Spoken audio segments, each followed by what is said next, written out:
하나님 아버지, 영혼을 구원하기 위해 하나님의 설득을 배우기 원합니다. 오늘 또 말씀하여 주시옵소서. 예수님의 이름으로 기도드립니다. 아멘. 세상을 살아가려면 남을 설득해야 할 일이 얼마나 많은지 모릅니다. 어떻게 하면 남을 잘 설득할 수 있을까요?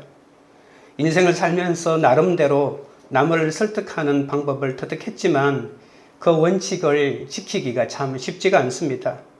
로버트 찰딘이라고 하는 사람이 심리학자가 쓴 설득의 심리학이라고 하는 책이 있습니다.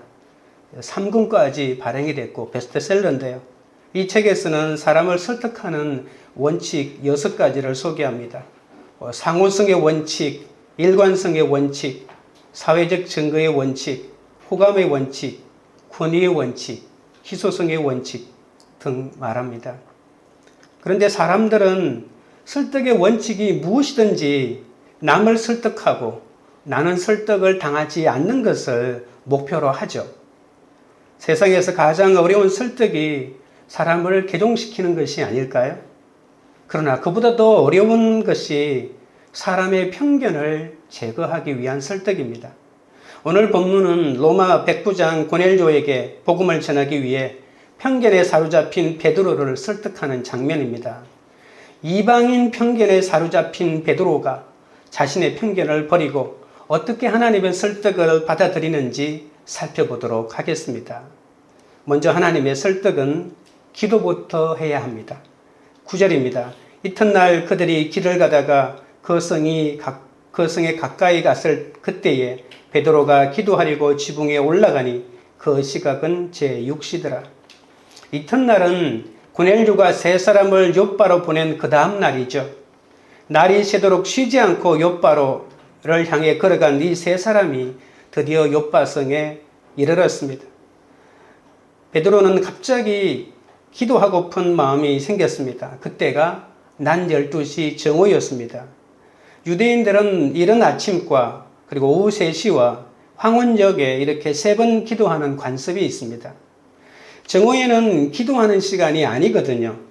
그런데도 그 시간에 베드로에게 갑자기 기도하고 싶은 마음이 불릴듯이 일어났다는 겁니다. 베드로는 바로 기도하기 위해서 무두장의 집 옥상으로 올라갑니다. 바깥에서 올라갈 수 있었던 그 팔레스타인의 평평한 지붕은 기도하기에 참 알맞습니다. 집의 분주한 활동에서 빠져나와 낮 동안에 기도하기에 좋고 바닷바람이 불고 또 천막이 쳐져서 시원하게 해주기 때문에 그곳에 머물기가 좋죠.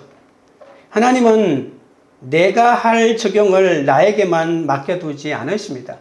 왜냐하면 내가 그 적용을 미리 깨달아가지고 잘 하기가 쉽지가 않기 때문이죠.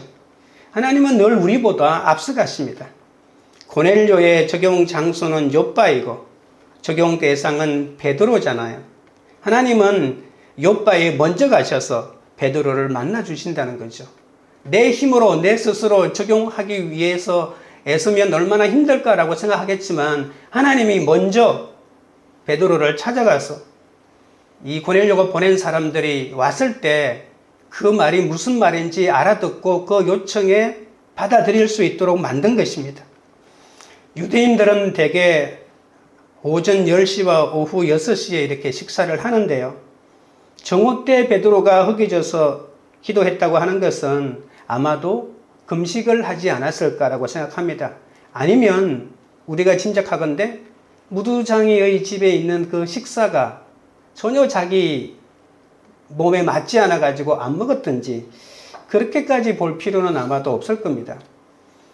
구원을 위한 금식은 영육 간에 유익한 면이 참 많습니다. 당시 유대인 전통에 따르면 이러한 기도 시간이 아님에도 불구하고 기도하러 올라간 것은 베드로에게 습관을 따라 기도하는 그러한 습관이 있었다고 볼 수가 있습니다. 기도하는 사람에게 역사가 일어납니다. 하나님은 우리가 기도할 때 당신의 뜻을 계시하시죠. 베드로가 나면서부터 걷지 못하는 사람을 일으키고 또 죽은 자를 살리는 위대한 사람 아닙니까? 그러나 베드로의 능력 이전에 베드로는 기도하는 사람이었습니다. 베드로가 오순절에 설교로 3,000명이 회개한 역사가 일어난 것도 베드로의 기도의 결과였습니다. 태어날 때부터 걷지 못하던 자를 일으켜 세운 것도 한창 일할 오후 3시에 성전의 습관을 따라 기도하러 올라가다가 생긴 일이잖아요. 예수님은 병든 자를 고치고 귀신을 쫓아내고 무리를 걸으시고 죽은 자를 살리셨습니다. 이 모든 위대한 사역 뒤에는 하나님과 대면하는 이 기도의 시간이 있었던 거죠. 예수님은 가장 중요한 순간마다 이렇게 기도하셨습니다. 공생애를 시작하실 때 광야에서 40일 금식하며 기도하셨잖아요. 5,000명을 먹이고 12바구니를 남겼을 때에도 사람들이 왕으로 삼으려 하자 홀로 산으로 올라가 기도하셨습니다. 예수님은 생애의 가장 큰 위기인 이 십자가를 앞두고 겟세마네 동산에서도 제자들을 따로 두고 홀로 기도하셨죠. 사도 바울의 전도 사역도 기도 없이는 우리가 상상할 수가 없을 겁니다. E.M. 바운저의 기도의 능력이라고 하는 책 서문에 보면 이런 말이 있습니다. 오늘날 교회가 필요로 하는 것은 더 많은 기계나 더 좋은 기계도 아니요, 새로운 조직도 아니요, 기발한 방법도 아니다. 교회가 필요로 하는 것은 성령이 서실 수 있는 사람, 즉 기도의 사람, 기도에 능한 사람이다. 성령은 방법을 통해서 흘러나오지 않고 사람을 통해서 역사하신다. 성령은 기계에 임하지 않고 사람에게 임한다. 성령은 괴획에 기름을 붓지 않고 사람에게, 그것도 기도의 사람에게 기름을 부으신다 라고 했습니다. 하나님은 능력 있는 사람과 일하시는 것이 아니라 기도하는 사람과 일하십니다. 열심히 믿는 사람과 일하시는 것이 아닙니다. 환상과 꿈을 가진 사람과 일하시는 것이 아니라 기도하는 사람과 일하십니다. 능력 있고 돈 있고 그리고 열심으로 헌신해도 기도하지 않는 사람과는 일하실 수가 없으십니다. 성령의 사람들은 한결같이 기도하는 사람들입니다. 얼마나 많은 일을 하느냐보다 더 중요한 것은 얼마나 많은 내면적인 기도가 있느냐가 중요한 것이죠. 우리의 성공과 실패의 기준은 이제 기도가 되어야 합니다. 기도하지 않는데 하나님이 어떻게 말씀하시겠습니까? 우리가 기도하지 않으면 하나님의 말씀하실 기회를 주지 않는 것과 같습니다. 당신의 말씀을 읽지 않는데 어떻게 하나님의 마음을 우리 가운데 계시해 주시겠습니까? 말씀을 읽어야 하나님이 말씀을 통해 역사하실 수가 있지 않습니까? 기도하고 있을 때 하나님의 음성이 들리는 환상을 보여주십니다. 하나님은 기분 내키는 대로 역사하시는 분이 아니십니다. 하나님은 시간에 굉장히 예민하십니다. 그러나 사람의 시간이 아닌 하나님의 시간에, 하늘의 시간에 역사하십니다. 하나님은 당신의 계획에 따라 일하십니다. 인간들은 하나님한테 내 시간표에 좀 맞춰달라고 애걸복걸하죠. 자신이 원하는 시간에 응답해 주시지 않으면 하나님의 응답이 없다고, 하나님이 나를 속였다면서 실망하고 좌절합니다. 우리가 명심해야 할 것은 하나님의 때와 시간이 있다는 겁니다. 예수님은 이 세상에 아무 때나 오신 것이 아닙니다. 때가 참에 여인의 몸에서 태어나셨죠. 하나님은 구약의 모든 예언이 성취되기까지는 이 시간을 재십니다. 삶도 죽음도 하나님의 시간 안에 있습니다. 내 인생은 하나님의 시간 안에 있습니다. 믿음을 가지고 성령을 체험한 사람들은 이 하나님의 시간을 의식합니다. 지금은 은혜 받을 만한 때고 지금은 구원의 때임을 알게 되는 것이죠. 고넬료의 종들이 욥바에 가까이 갔을 때 그때 하나님은 절묘하게 베드로의 기도 시간을 이용해서 나타났습니다. 우연을 통한 필연입니다. 하나님이 우리에게 보이시는 모든 사건은 우연이 아닙니다. 우연처럼 보일 뿐이죠. 하나님은 시간을 계산하고 일을 계획하십니다. 이것을 우리는 하나님의 경륜이자 섭리라고 말합니다. 성경을 읽다가, 설교를 듣다가, 큐티하다가, 성경 공부를 하다가 하나님이 말씀이 나를 변화시키는 거죠. 하나님의 말씀은 살았고 운동력이 있어서 그 말씀이 내 영혼에 들어와서 나를 뒤흔들어 놓는 것입니다. 그 말씀이 내 안에 들어올 때 더러운 귀신이 나가고 병이 치료되는 것이죠. 고넬료가 보낸 사람들이 밤을 새워 욥바를 향해 걸어갔지만 정작 욥바에 있는 베드로는 그런 사람들이 찾아오는 것도 모르고 고넬료가 누구인지 전혀 몰랐습니다. 그리고 베드로는 히브리파 유대인 아닙니까? 아무리 베드로가 예수를 믿었다 하더라도 그는 골수에 박힌 유대인입니다. 이방인에게 복음을 전해야 할 필요성을 잘 깨닫지 못하고 있습니다. 그동안 예루살렘을 넘어 여러 지역에 복음을 전했지만 그 대상은 이스라엘 사람에 한정되어 있었거든요. 예수 그리스도의 복음은 하나님의 선민인 이스라엘인만 누릴 수 있는 전유물이라고 여겼던 것이죠. 이런 상황에서 고넬료가 보낸 사람들이 찾아온다고 해도 베드로가 고넬료가 직접 만나러 온 것도 아닌데 51km 떨어진 곳까지 오라고 하던데요. 가실 수 있겠습니까? 말을 대령하고 온 것도 아니고 그냥 걸어가셔야 하는데요. 예, 맞습니다. 갈게요. 이렇게 할 사람은 없습니다. 베드로를 만나러 오는 세 사람이 헛수고할 확률이 굉장히 높죠. 그러나 고넬료의 초청은 하나님의 초청이었습니다. 하나님이 허락하신 일이란 말입니다. 그러니 그 결과도 하나님이 책임져 주실 겁니다. 진정성 있게 기도하는 고넬료와 베드로에게 환상을 똑같이 보여주신 것이죠. 하지만 이 환상이 그냥 지나가는 바람이 되어서는 안 됩니다. 사람 자체를 부러워하지 말고 오직 기도로 준비하는 것을 부러워해야 합니다.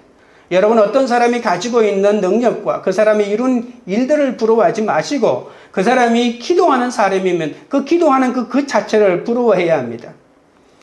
베드로는 한 번에 3,000명, 5,000명을 죽게 돌아올 정도로 기도에 능력이 있는 사람이었지만 그는 기도하지 않았다면 전혀 이런 능력이 그에게는 아무 의미가 없었을 것이고 단 한 번으로 끝나고 말았을 것입니다. 진심으로 기도하고 묻는 것이 다른 사람을 설득하고 하나님 마음에 합한 자가 되는 비결입니다. 다른 사람을 설득하고 싶으십니까? 먼저 기도부터 하십시오. 기도 없이 설득된 것은 언제 돌아설지 모릅니다. 내가 일하려고 하지 않고 하나님이 일하시도록 하나님이 그 사람의 마음을 만져주시도록 먼저 기도함으로써 설득을 해 나가는 것이 하나님의 방법입니다. 베드로의 기도, 시간과 장소, 그가 시장하여 먹고자 하는 마음을 고넬료는 전혀 몰랐지만 하나님은 이 모든 것을 정확히 아시고 모두 하나님이 세팅해 놓으셨다라고 하는 것입니다.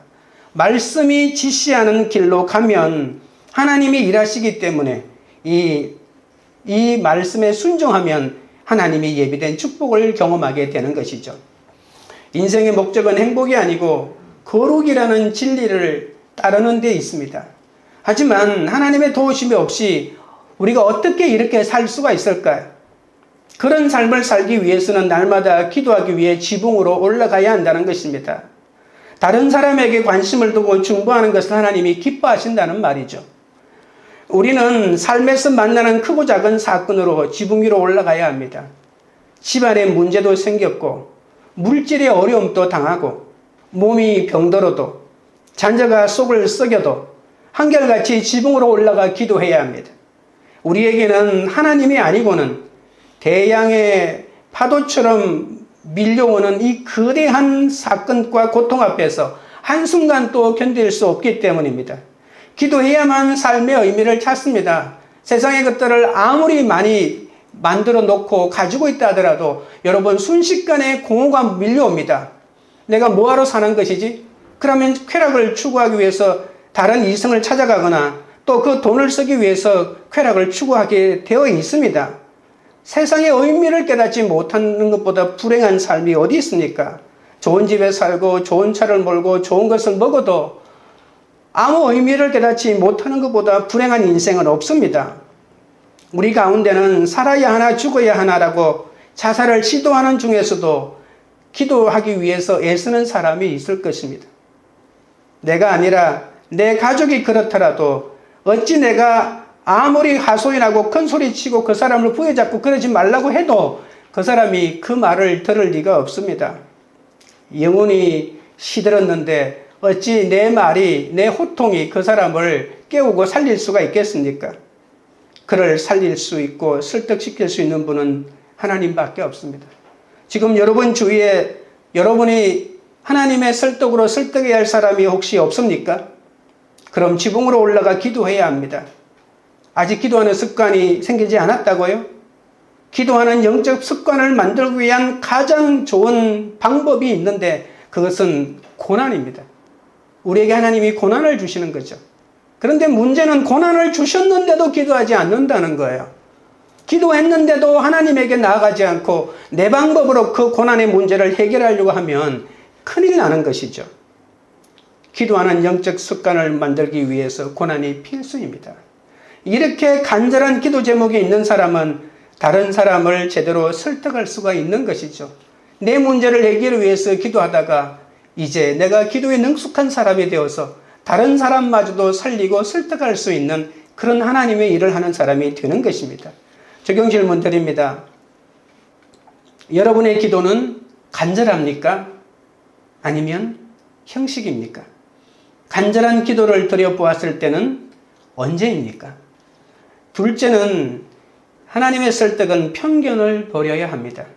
10절입니다. 그가 시장하여 먹고자 하며 사람들이 준비할 때에 황홀한 중에 유대인들은 죽은 짐승의 사체를 만지는 이 무두장이를 부정하다며 식사는 물론 아예 상종조차 하지 않았습니다.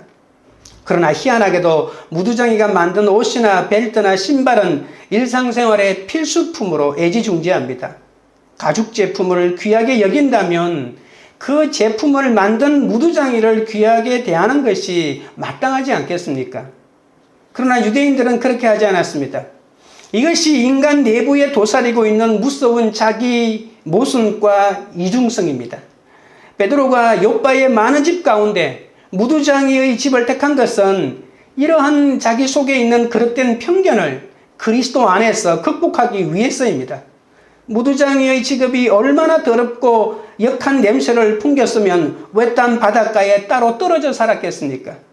인간 취급조차 받지 못한 채 그 힘든 일로 생계를 꾸려가는 그에게 집과 작업장이 구별되지 않았을 것입니다. 지금도 모로코에 가면 이 무두장이들이 실제로 이러한 작업을 하는데 그런 경험이 없는 사람이 가면 이거 토하고 역겨워서 도저히 눈을 뜨고 볼 수 없을 만큼 그렇게 피가 낭자하고 그런 모습을 볼 수 있다고 합니다.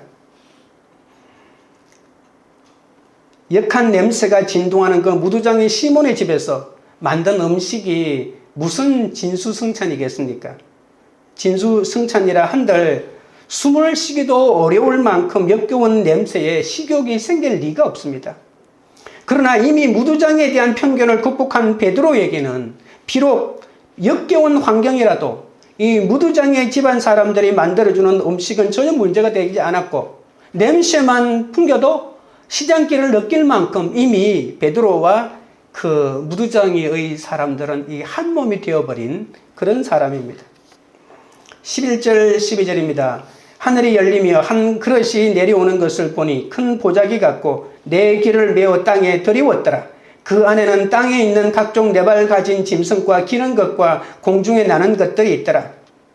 고넬료도 기도 중에 환상을 보고 베드로에게 사람을 보냈는데 베드로도 지금 기도 시간 중에 환상을 보게 되죠. 절묘한 타이밍입니다. 무두장이는 힘든 일을 하기에 식사 시간을 정확하게 맞추어야 합니다. 식구들이 분주하게 식사 준비하느라 음식 냄새가 온 집안에 가득했습니다. 사람들이 식사 준비하는 동안에 음식 냄새를 맡으니 베드로는 더욱더 허기가 졌죠. 그런데 잠시 잠이 들었습니다. 어떤 분들은 기절했다고도 말하는데 황홀한 중에 하늘이 열리고 하늘에서 마치 큰 보자기 같은 그릇이 내려오는 환상을 보게 됩니다. 그 안에는 땅에 있는 각종 네발 가진 짐승과 기는 것과 공중에 나는 것과 온갖 짐승들이 가득 차 있었습니다. 그런데 짐승들은 모두 먹지 말라고 하는 부정하고 속된 짐승들로 가득 차 있었거든요.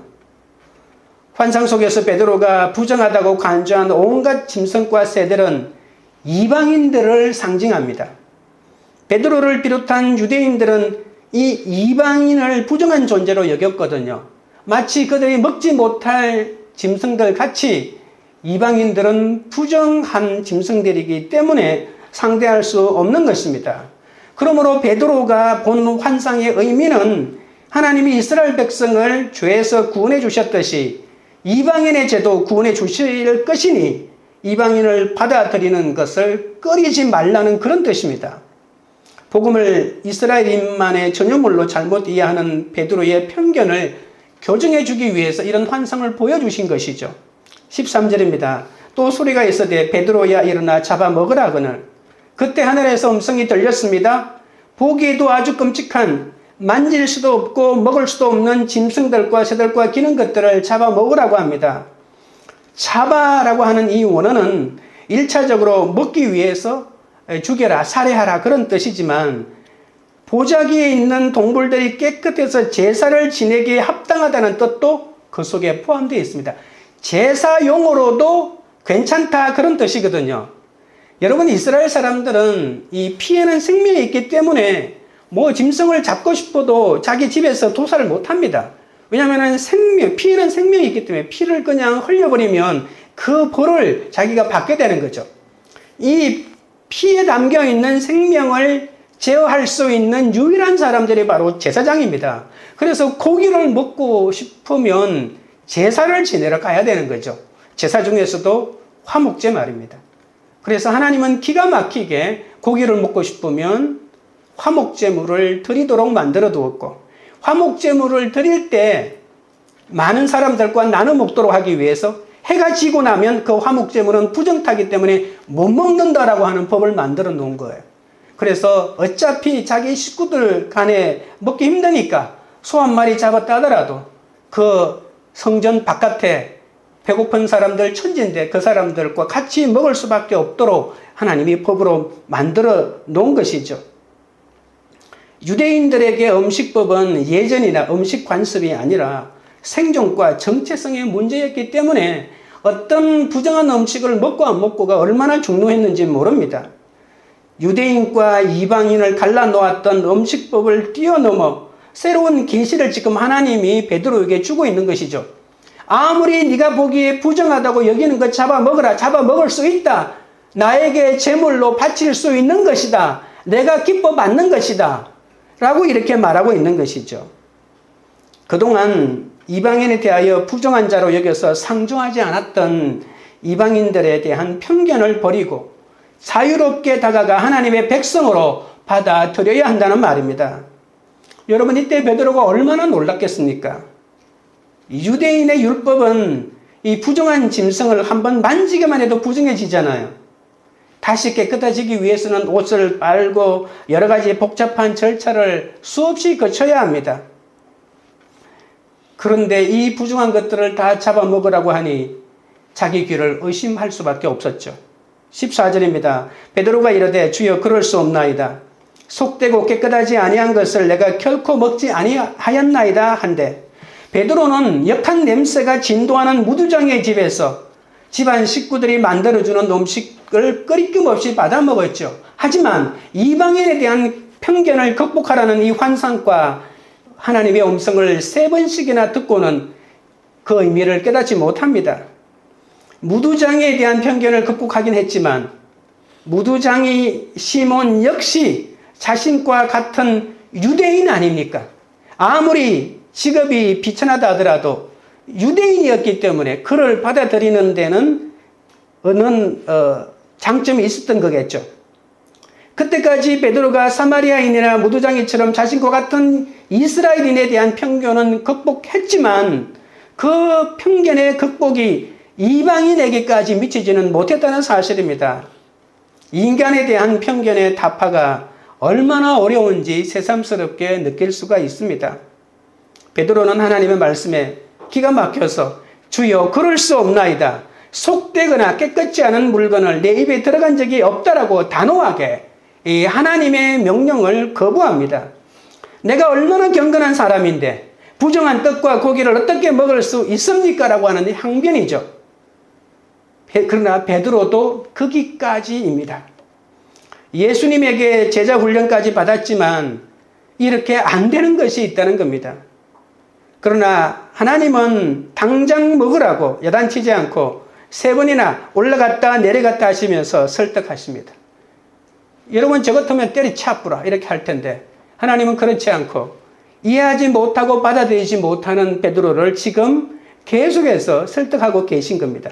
율법은 하나님의 말씀이잖아요. 그 기록된 율법에 레위기 11장과 신명기 14장에 분명하게 명시적으로 이러한 짐승은 부정하니 먹지 말라고 했기 때문에 이제 와서 잡아먹으라고 하는 그 말에 이 베드로가 얼마나 갈등이 있는지 모릅니다. 여러분, 하나님은 성실히 무궁하신 분이십니다. 그러나 이것은 성공과 야망을 위한 성실이 아닙니다. 유대인뿐만이 아니라 이방인도 하나님의 자녀 삼아 구원에 이르게 하려는 그런 성실이잖아요. 나 하나 잘 먹고 잘 살게 만들어주는 그런 자비하신 하나님이 아니라는 겁니다. 우리 유대인만, 우리 식구만 잘 먹고 잘 살게 해주는 그런 하나님이 아니라는 겁니다. 잡아먹으라는 하나님의 말씀에 베드로가 그럴 수 없나이다라고 반응한 것처럼 하나님의 성실은 늘 우리 인간들의 자기 생각과 이렇게 충돌하게 되어 있습니다. 그런데도 베드로는 진정한 의미를 무시하고 그릇된 행동으로 자기의 경건을 합리화합니다. 하나님, 나 안 먹겠습니다가 아니라 내가 이것을 안 먹는 것이 얼마나 말씀에 입각한 것인지를 정확하게 하나님에게 합리적으로 설명하고 있다는 것이죠. 복음 전파 자체를 가로막는 가장 큰 장애물은 전도자 자신의 편견입니다. 베드로는 역겨운 냄새가 나는 무두장의 집에 머무르고 모두가 무시하는 사마리아인에게 복음을 전하는 편견 없는 모습을 보여주었지만 베드로도 이 이방인의 문턱을 넘어설 수는 없었습니다. 베드로는 자기가 판단할 때 속되고 깨끗하지 않은 것을 지금까지 절대 먹지 않았다는 겁니다. 그것은 모든 피조물을 깨끗하게 하신 하나님의 무궁한 능력을 좁디 좁은 자기 생각 속에 가두는 것이잖아요. 바리새인들이 예수님이 오셨을 때 자기들이 가지고 있는 전통을 기준으로 하여 예수님을 받아들이지 못했잖아요. 그러나 베드로는 지금 예수님을 받아들였지만 이 이방인이라고 하는 이 이방인의 구원을 위한 하나님의 이 간절한 마음을 이해하지 못하고 있는 것이죠. 아무리 예수님의 제자훈련을 받았다 하더라도 여전히 그의 속에는 유대인의 피가 흐르고 이기적인 선민의식이 자리 잡고 있는 것입니다. 모든 것을 다 넘어갔어도 안 되는 것이 시기마다 있고 사람마다 있다는 것을 우리가 인정할 수밖에 없습니다. 적용 질문 드립니다. 더러운 무두장의 편견을 넘어섰는데 그 다음에 절대로 넘어가지 못하는 의로운 고넬료 편견은 무엇입니까? 셋째는 인내해야 합니다. 15절입니다. 또 두 번째 소리가 있으되 하나님께서 깨끗하게 하신 것을 내가 속되다 하지 말라 하더라. 하나님은 계속 인내하며 설득하십니다. 여기 나오는 부정한 음식들은 이방인들을 가르친다고 했잖아요. 부정한 음식은 구원받을 수 없는 이방인들이고 거룩한 음식은 이스라엘인이다라고 하는 거죠. 그런데 하나님이 그것을 잡아먹으라고 하니까 베드로가 한 번 거절했죠. 그런데 또 그날이 생기고 베드로는 또 먹을 수 없다고 하고, 그러나 베드로의 단호한 거절에도 불구하고 하나님 또 물러서지 않고 내가 깨끗하게 한 것을 네가 속되다고 하지 말라고 하나님께서 말씀하시고 있습니다. 하나님이 더럽고 부정한 짐승을 깨끗하게 하시는 거죠. 이방인들이 예수 그리스도의 피로서 깨끗하게 되어 구원받기 합당한 하나님의 백성이 되었다는 말입니다. 하나님이 깨끗하게 했는데 왜 내가 못 먹겠다고 하느냐라고 베드로를 설득하는 거죠. 여러분, 유대인들은 죄 사함은 무조건 성전에서 짐승을 잡아 피를 들여야만 죄 사함을 받을 수 있다고 주장했습니다. 그러나 예수님은 나를 믿으면, 십자가의 죽으심을 믿으면, 나의 부활을 믿으면 죄 사함이 있다고 이렇게 주장했죠. 베드로는 유대인의 바탕에서 자라났지만 이 예수님의 가르침을 그대로 받아들이지 않았습니까? 그런데도 그 마음속에 뿌리 깊은 또 다른 편견이 있어서 이 이방인 구원을 벗어나지 못하고 있는 것이죠. 16절입니다. 이런 일이 3번 있은 후 그릇이 곧 하늘로 올려져 가더라. 3번씩이나 이런 일을 반복하신 것은 이방인을 향한 하나님의 구원 의지가 얼마나 확고한지를 우리가 알 수 있는 대목입니다. 이방인과 이스라엘의 구분은 이제 존재하지 않습니다. 예수 안에서 이 둘이 하나가 되었습니다. 막힌 담을 h으시고 휘장을 찢어버리시고 둘을 하나로 만드셨죠. 이 환상의 의미는 너희들이 짐승 취급하고 구원이 없다고 생각하는 그 이방인들에게도 하나님의 복음과 구원이 있다는 것이죠. 여러분, 바울은 에베소서에서 영원부터 만물을 창조하신 하나님 속에 감추어진 비밀의 놀라운 경륜이 있다고 말했습니다. 그 경륜은 바로 하늘에 있는 것이나 땅에 있는 것이 다 그리스도 안에서 통일되게 하려 함이라고 말했거든요. 여러분, 이 에베소서의 핵심이 바로 이 통일입니다. 이 통일 가운데서 이 통일을 완성하는 것이 뭐냐면 이방인도 이 하나님의 구원 속에 들어오는 것, 이것이 하나님의 완전한 통일이라고 말합니다. 이 통일이라고 하는 것이 너무나도 중요한 개념인데요. 에베소서 3장 6절에 이렇게 말합니다. 이는 이방인들이 복음으로 말미암아 그리스도 예수 안에서 함께 상속자가 되고 함께 지체가 되고 함께 약속에 참여하는 자가 됨이라고 명확하게 밝힙니다. 우리가 구원받은 것은 구원받을 만한 사람이기 때문이 아닙니다. 하나님이 우리를 구원해 주셨기 때문에 우리가 구원을 받았죠. 하나님은 이방인들도 이처럼 완벽하게 구원하십니다. 전통과 문화는 소중한 유산이지만 그 자체가 진리가 아니잖아요. 진리로 말미암아 생긴 유산에 불과합니다. 하나의 진리가 그 시대의 문화와 전통으로 나타난 것이죠. 전통과 문화는 언제나 참 진리인 하나님의 말씀에 의해서 재해석하고 다시 적용되어야 합니다. 그런데 사람들은 전통 안에 하나님을 가두려고 합니다. 문화를 창조하신 분이 하나님이신데 인간은 자기의 문화 속에 그 하나님을 제한시켜버리는 거죠. 우리는 전통을 존중해야 하지만 문화나 전통은 상대적인 가치이지 절대적인 가치가 아님을 잊지 말아야 합니다. 전통은 재해석되고 창조적으로 변화되어야 하고 진리에 의해서 새롭게 되어야 합니다. 영국의 역사학자 아놀드 토인비라고 하는 사람이 있습니다. 이 사람이 역사의 연구라고 하는 두꺼운 10권의 책을 낸 적이 있는데요. 이분이 그 책에서 말하기를 20여 개의 이 땅에 있었던 문명을 연구한 결과 공통점을 발견했습니다. 모든 문명은 탄생하고 성장하고 그리고 최절정에 있다가 쇠퇴의 길을 이렇게 걸어간다는 겁니다. 이러한 하나의 순환의 고리를 통해서 어떠한 목적을 이루어 간다고 이렇게 말했습니다. 그런데 한 문명이 이렇게 성장할 때 이거 하나의 요인이 있는데 그것은 문명 외부로부터 다가오는 도전에 응전을 잘한 문명은 이렇게 성장을 거듭했다는 것입니다. 그런데 이 외부로부터 오는 도전에 잘 응전한 그 사람들은 대다수의 사람이 아니라 창조적인 소수자고 그걸 그가 불렀습니다. 이 창조적인 소수자가 이 문명에 다가오는 이 도전의 응전을 잘했기 때문에 이 문명이 성장을 거두었다고 하는 것이죠.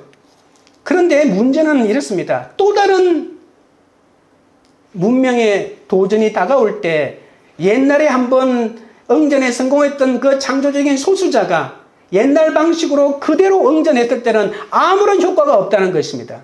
그것은 이미 창조적인 소수자가 아니고 아무 의미가 없는 하나의 대응에 불과하다는 것이죠. 문명이 계속해서 몰아치는 외부의 공격에 성장을 거듭하려면 이런 새로운 도전에 대한 새로운 창조적인 소수자가 계속 그 문명 속에서 나타나야만이 그 문명이 성장할 수 있다는 것입니다.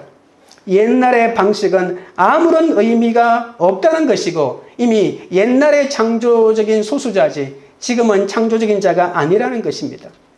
바리새인들은 예수님을 가장 잘 믿고 전통을 철두철미하게 고수하는 사람들이라는 자부심이 대단한 사람들이었습니다.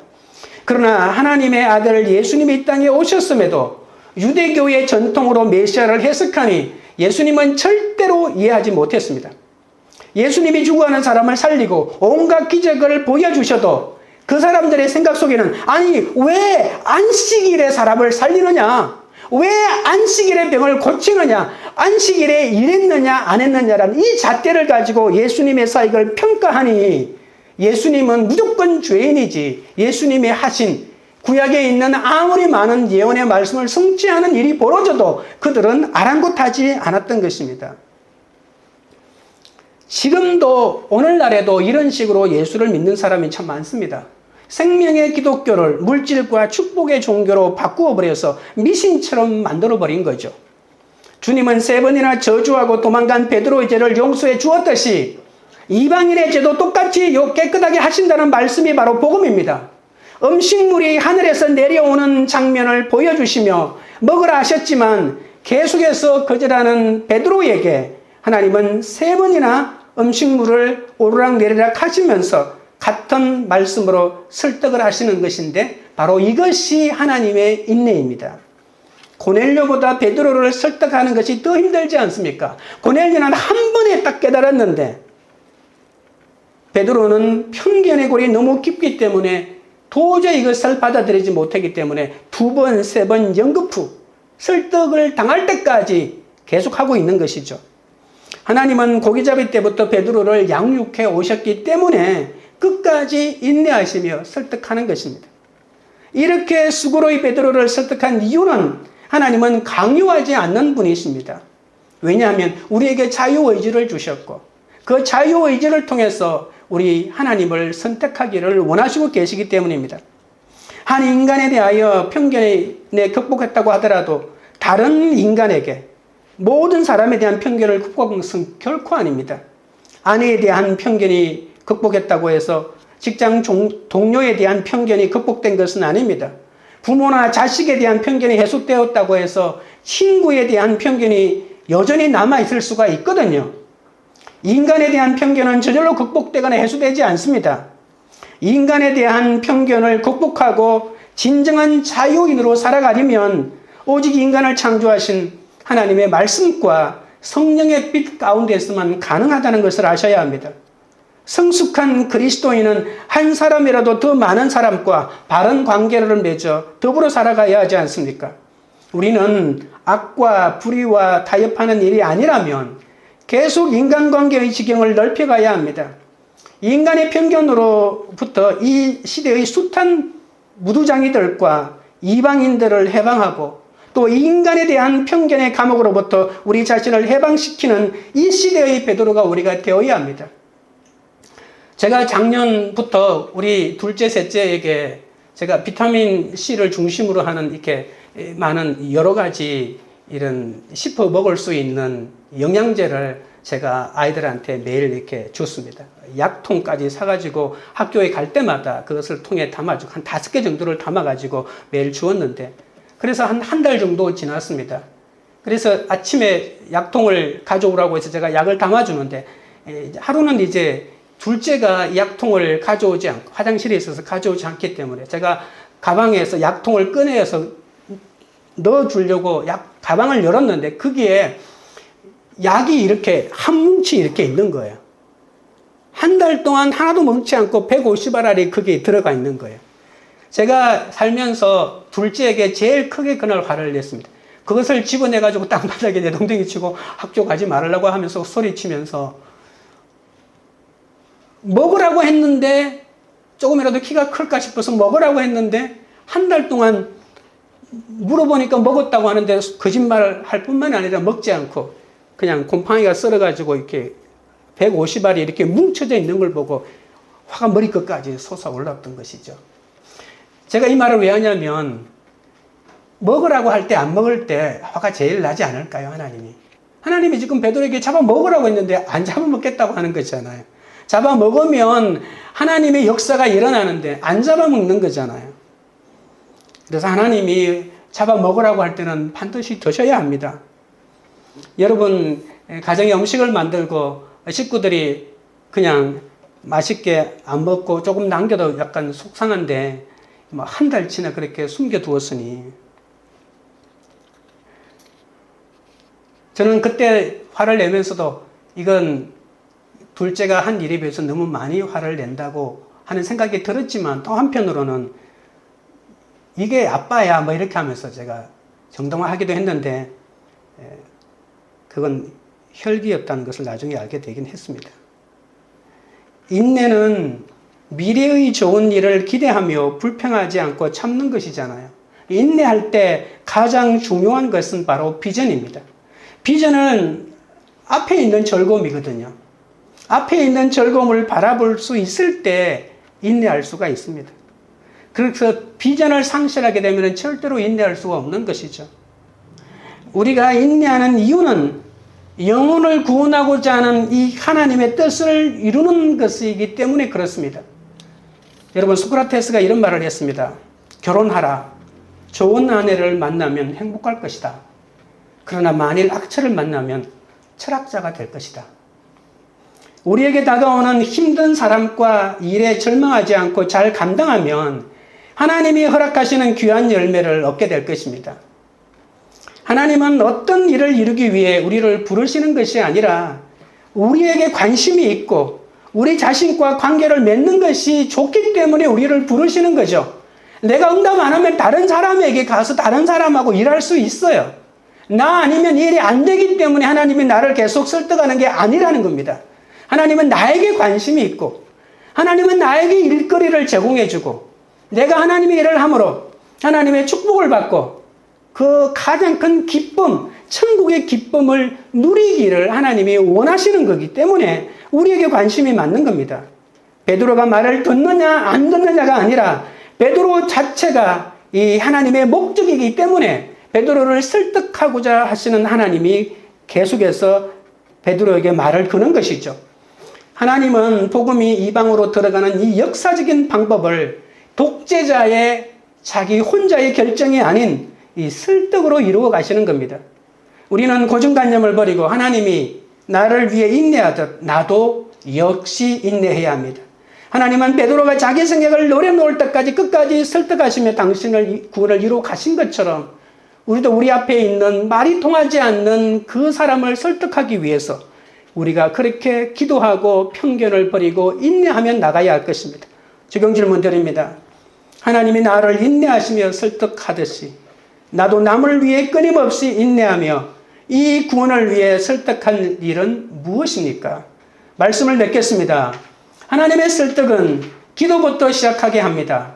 고넬료가 정한 시간에 기도할 때 무두장이 집에 가서 베드로 데려오라는 응답을 받지 않았습니까? 기도 응답은 내가 원하는 것을 얻는 것이 아니라 영혼을 구원하기 위한 설득을 위한 것입니다. 하나님의 설득은 편견을 버려야 합니다. 편견이 없어야 주님이 보내시는 곳에 갈 수 있습니다. 하나님의 설득은 인내해야 합니다. 인내해야 내가 최고라는 편견을 버릴 수 있습니다. 무두장이 집에서 베드로를 만나는 것이 최고의 응답 아닙니까? 구원을 위하여 하나님의 설득하시면 기도하며 편견을 버리고 잘 인내함으로 구원의 역사를 이루는 여러분 되시기를 주님의 이름으로 축원드립니다. 우리가 찬양드리며 기도하겠습니다.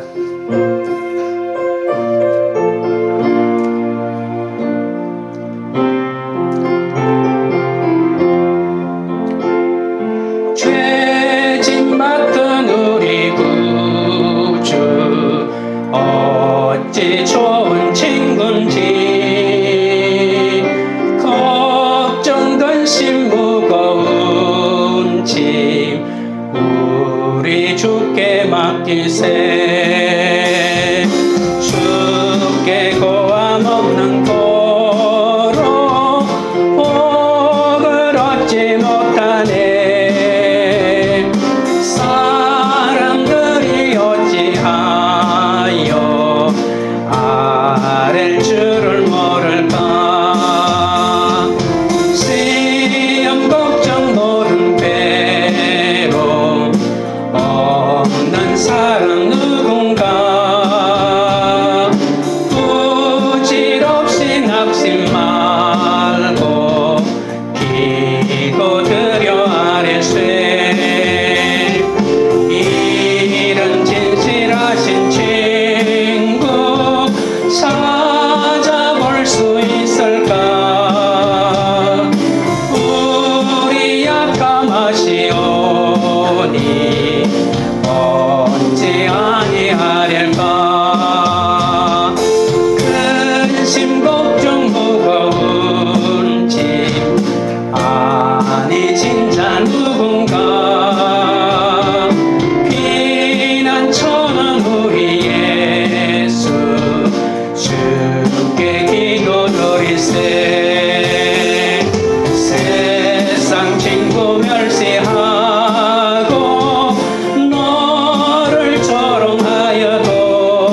기도하실 때 내가 진실하게 기도하지 못하면 억울하고 분한 마음이 생기고 이기적인 마음이 되어 응답이 와도 믿지 않게 될 것입니다.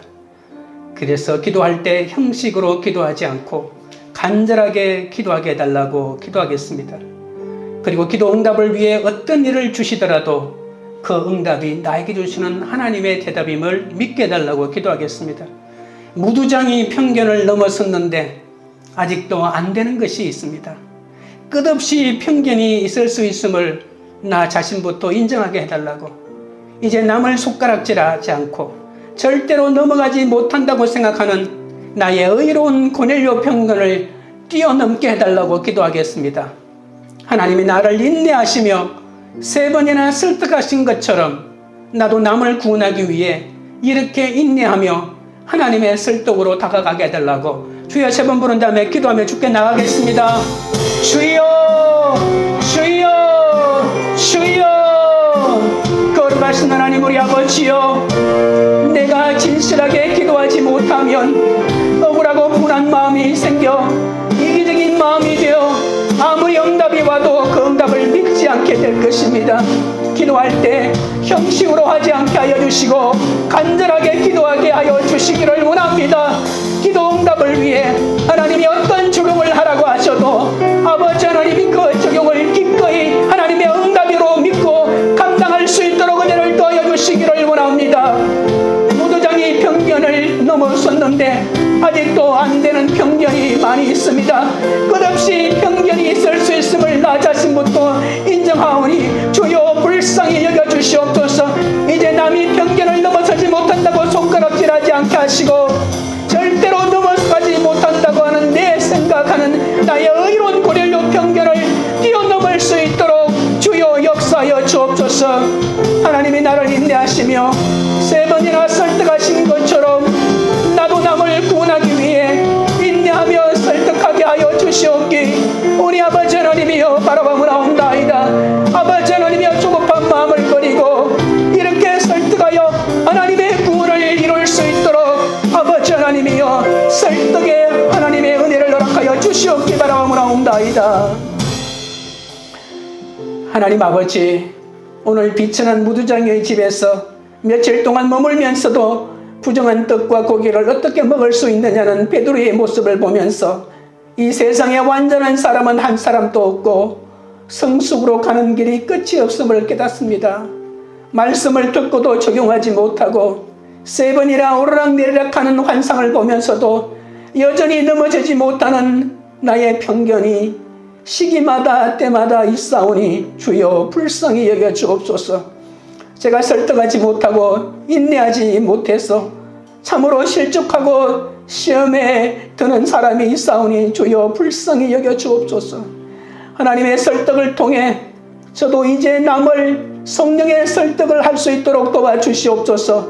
편견을 넘기 위해 하나님 모시기에 합당한 십자가를 질 수 있도록 진실하게 기도하며 주께 나아가게 하여 주옵소서.